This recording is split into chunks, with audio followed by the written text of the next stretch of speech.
नमस्कार, मैं आपका दोस्त, आपका साथी, रिटायर्ड प्रिंसिपल सुरेश पाल बोल रहा हूं। आज मैं आपकी सबसे मूल्यवान वस्तु, आपकी संतान, आपके बच्चे, आपके विद्यार्थियों की यौन उत्पीड़न से सुरक्षा के लिए बेहद कीमती बातें, बेहद मूल्यवान सलाह आपको देने जा रहा हूं। मेरा आपसे अनुरोध है कि इस वीडियो को ध्यान से सुनें और हो सके तो एकांत में देखें। हमारे देश में लगभग 40% जनसंख्या 18 वर्ष से कम है, जिसको बच्चों की श्रेणी में रखा गया है, चाहे वह लड़का है या लड़की। साथियों, आज आप रोज अखबार पढ़ते हैं, ऐप पर न्यूज़ देखते हैं, टीवी पर न्यूज़ देखते हैं। उन सब में एक न्यूज़ कॉमन है, rape, gang rape. 9th class की बच्ची के साथ गैंग रेप, 11वीं की बच्ची को बहला फुसलाकर शादी का झांसा देखकर अगवा, स्कूल से आते जाते छेड़छाड़। पढ़कर बड़ी घबराहट होती है, गुस्सा आता है, मन आक्रोश से भर जाता है, क्योंकि रेप उस उम्र के साथ हो रहा है जिसकी कल्पना भी नहीं की जा सकती। 3 साल की बच्ची के साथ रेप, 5 साल की बच्ची के साथ रेप, 7 साल की बच्ची के साथ रेप। यह वही भारत है जहाँ हजारों ऋषि मुनियों ने जन्म लिया। यह वही भारत है जहाँ देवी देवताओं की पूजा होती है।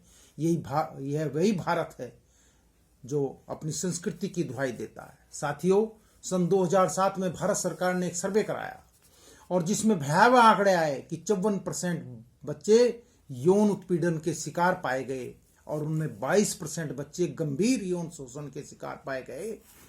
आज की अगर बात करें तो रेप भारत में चौथा सबसे कॉमन अपराध है। 106 बच्चों का प्रतिदिन रेप हो रहा है और हैरानी की बात यह है कि पिछले 40 सालों में ये 900% बढ़ा। और हरियाणा की बात करें तो 4 बच्चों के साथ प्रतिदिन रेप हो रहा है। साथियों, सबसे शर्मनाक बात कि जिन बच्चों के साथ, जिन नन्हे नन्हे छोटे छोटे बच्चों के साथ रेप हो रहा है, उसमें घर के नौकर, driver, school teacher, dance teacher, craft teacher, पिता का दोस्त, रिश्तेदार, भाई, मामा, भांजा, भाई का दोस्त, रिश्तेदार, यानी कि ट्रस्ट और रेस्पॉन्सिबिलिटी वाले लोग इस घृणित कार्य को अंजाम दे रहे हैं। तो साथियों, प्रश्न ये है कि क्या करें? ऐसे ही चलने दें या पुलिस प्रशासन के जिम्मे छोड़ दें? कानून अपना काम करेगा, ऐसा मान लें। साथियों, यदि किसी बच्चे के साथ मामा, भांजा, रिश्तेदार, नौकर कुछ गलत कर रहा है तो पुलिस को कौन बताए? आखिर आपकी और हमारी भी जिम्मेदारी है। ये हमारे आपके घर में भी हो सकता है, आपके स्कूल में हो सकता है, आपके घर में हो सकता है और शायद हो रहा हो। आप कहेंगे नहीं, हमारे घर में ऐसा नहीं होता। मुखिया कहेगा नहीं, हमारे स्कूल में ऐसा नहीं होता, हमारा स्टाफ अच्छा है, हमारे रिश्तेदार अच्छे हैं। लेकिन साथियों, मैं आपको एक बात बताना चाहता हूं, जिन घरों में, जिन स्कूलों में ये घटना घटी, उससे पहले वो भी ऐसा ही सोचा करते थे। तो साथियों, आप गलत सोच रहे हैं। महिला एवं बाल विकास विभाग हरियाणा ने साल 2020 में एक सर्वे कराया, जिसमें पाया कि 97% बच्चों के यौन उत्पीड़न में संलिप्त उनके रिश्तेदार, उनके परिचित, उनके जानकार ही थे। 62 साल की डेजी ईरानी, प्रख्यात अभिनेत्री, ने 62 साल की उम्र में खुलासा किया कि जब वो 10 साल की थी, हम पंछी डाल की शूटिंग के दौरान उनके निर्देशक ने उनके साथ यौन शोषण किया। मां को बताया तो मां ने विश्वास नहीं किया। माइकल जैक्सन की बेटी पेरिस जैक्सन का 14 साल की उम्र में यौन शोषण हुआ। यहाँ प्रख्यात अभिनेत्री यासीमा, इटली की प्रख्यात अभिनेत्री यासीमा ने 71वें कान फेस्टिवल, जो फ्रांस में आयोजित किया गया, मंच पर यह खुलासा किया कि 1997 में फेस्टिवल के आयोजकों ने उनके साथ यौन शोषण को अंजाम दिया।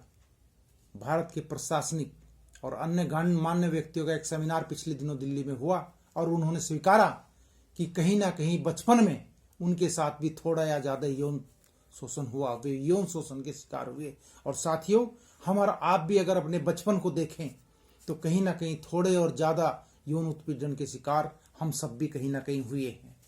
भारतीय मूल के जगजीत सिंह, उन्होंने अपनी किताब में ये खुलासा किया, जो आजकल कनाडा में विपक्ष के नेता हैं, कि 10 साल की उम्र में ताइवांडो कोच ने उनके साथ यौन शोषण किया। यहाँ अमेरिका के बास्केटबॉल के कोच ने 400 बच्चों का यौन शोषण किया, आजकल जेल में सड़ रहा है। तो साथियों, अगर आप भी अब भी विश्वास नहीं है तो मैं और आंकड़े कुछ प्रस्तुत करना चाहता हूं। 2016 में 1187 केस दर्ज हुए, 1172 जानकार थे। 2017 में 1328 केस यौन उत्पीड़न के दर्ज हुए, 1281 जानकार थे। 2018 में 1506 केस रिपोर्ट हुए, 1406 जानकार थे। तो साथियों, प्रश्न ये है कि क्या करें। साथियों, सत्य स्वीकारें, आपके घर, आपके स्कूल में रेप हो सकता है। अपने बच्चों को गुड टच, बैड टच के बारे में बताएं। कहाँ छूना गलत है, कहाँ छूना सही है, उन्हें बताएं। जब वो घर आकर बताएं या स्कूल में इंचार्ज मुखिया शिक्षक को बताएं, तो उन पर अविश्वास मत करना, उनको डांटना मत, उनकी बात गंभीरता से लेना। चाहे कितना भी क्लोज रिश्तेदार हो, कितना भी क्लोज स्टाफ हो, क्रॉस चेक जरूर कर लेना। उनको आत्मरक्षा के गुण सिखाएं। स्कूल में, घर में judo, karate, paper spray, kick boxing, चिल्लाना सिखाएं। उनको उनके दोस्तों के बारे में जानकारी रखें। और माँ बाप से मेरा विनम्र अनुरोध कि बच्चों पर फोकस करें। ऐसा लगता है किट्टी पार्टियां ज़्यादा हो रही हैं, पर्सनल एंगेजमेंट ज़्यादा हो रही हैं, आउटिंग ज़्यादा हो रही हैं। स्कूलों में, अपने घरों में बारीकी से निरीक्षण करें। छोटे छोटे परिवर्तनों को महसूस करें। अपने बच्चों को समय दें। ग्रोथ और सक्सेस की होड़ में उन नन्हे को अकेला न छोड़ें, क्योंकि उन्हें सही और गलत का ज्ञान नहीं है। व्हाट्सएप से बचाइए, उन्हें फेसबुक से बचाइए। आज 6ठी क्लास के ऊपर से बच्चे को पोर्न की जानकारी है। बच्चे बनकर बात करें, उनके साथ खेलें, बच्चों की बात सुनने के लिए समय तय करें, बच्चों को खुलने का समय दें, बच्चों को बोलने का समय दें। गुस्सैल माता पिता ना बने, सर्वाइवल और रेसिंग पेरेंट्स ना बने। दूसरे बच्चों के साथ कंपैरिजन ना करें, उन्हें महापुरुषों की कहानी सुनाएं, उनके अच्छे दोस्त बने। स्कूल क्या करें? जिन स्थानों पर बच्चों के साथ यौन शोषण की घटना हुई, जिन्होंने उन्हें अंजाम दिया, उनके बारे में माँ बाप को, समाज को, बच्चों को जागृत करें। यौन शोषण करने वालों का क्या हाल हुआ, उनको मृत्युदंड मिला, उनको उम्र कैद मिली, इसकी जानकारी दें। उन्हें नाटक, कविता, पेंटिंग, भाषण के माध्यम से अपनी समस्या बताने के लिए प्रेरित करें। उन्हें आत्मरक्षा के गुण सिखाएं। साथियों, देश की अस्मिता दांव पर है, बच्चे की सुरक्षा खतरे में है। आज का ये वीडियो देखकर हर माता पिता, मुखिया, शिक्षक अपने घर, अपने आस पड़ोस, अपने स्कूल में देखे कि किसी बच्चे के व्यवहार में परिवर्तन तो नहीं हो रहा है, कोई बैड टच का शिकार तो नहीं हो रहा है, कोई डिप्रेशन का शिकार तो नहीं हो रहा है, कोई यौन उत्पीड़न का दर्द अपने मन में तो लिए नहीं बैठा है। बच्चों के साथ दिल से दिल जोड़ने की जरूरत है। कहीं ऐसा ना हो हमारी किट्टी पार्टी, हमारी सोशल एंगेजमेंट, हमारी आउटिंग, आयाओं के भरोसे बच्चे, ड्राइवरों के भरोसे बच्चे, स्टाफ के भरोसे बच्चों को छोड़ना ऐसा भूचाल न ला दे कि हम जीवन भर खुद ही को मुंह दिखाने के काबिल ना रहें। स्कूल मुखियाओं से, शिक्षकों से मेरा विनम्र आग्रह कि आप अभिभावकों को, समाज के लोगों को इस बारे में जागृत करें। आप केवल बच्चों के शिक्षक नहीं हैं, आप सारे समाज के शिक्षक हैं, आप सारे समाज के मार्गदर्शक हैं। अपने आसपास ऐसे वातावरण का निर्माण करें जहां बच्चे के अधिकार सम्मानित हों, उसका कल्याण सुरक्षित हो, बच्चों का जीवन भय, भार और व्यवस्था से मुक्त हो, ताकि वो चैन से बड़े हो सकें।